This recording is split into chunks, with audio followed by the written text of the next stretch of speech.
Hey, welcome back to the Formerly Known Show. Today we got some interesting movie facts about Iron Man. So we got Iron Man 1, 2, and 3.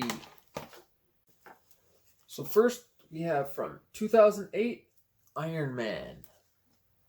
To avoid spoilers about the final press conference, the extras were told that it was a dream sequence. To prepare for his role as Obadiah Stone, Jeff Bridges read some of the Iron Man comic books that feature Stone. He also grew a beard and shaved his head, which he said is something he always wanted to do. Jon Favreau celebrated getting the job as director by going on a diet and losing 70 pounds. Good for him.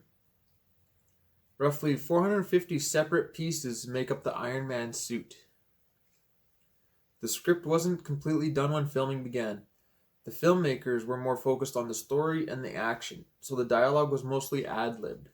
Favreau acknowledged this made the film feel more natural.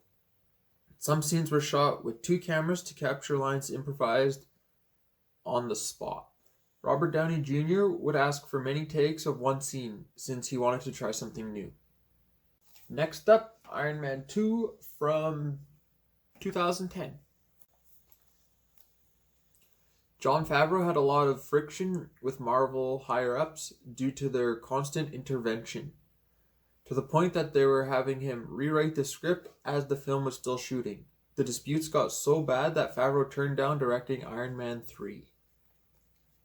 The photo of Ivan being arrested is an actual media photo of Mickey Rourke being arrested on drug charge when he was younger.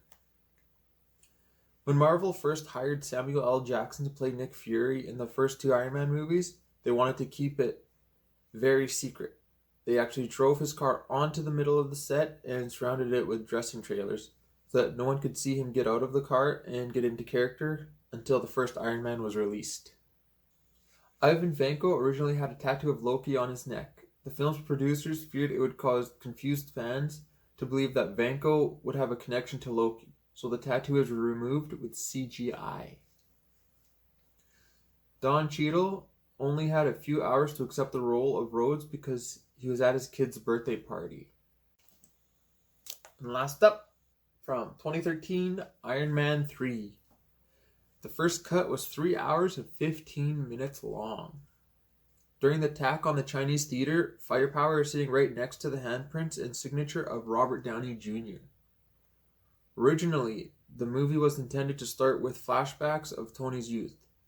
Another idea considered was to start the movie with Tony landing in Tennessee, and another had Tony cleaning up landmines with the Stark logo on them. Originally, Trevor Slattery was to take Extremis, believing it was a new drug, and explode from it.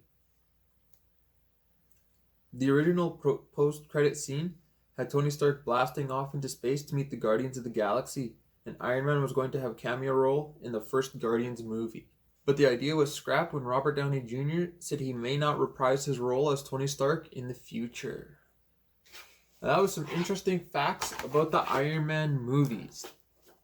I think my favorite is the first one because it sort of sets the pace of the rest of them. So let me know in the comments what your favorite Iron Man movie is.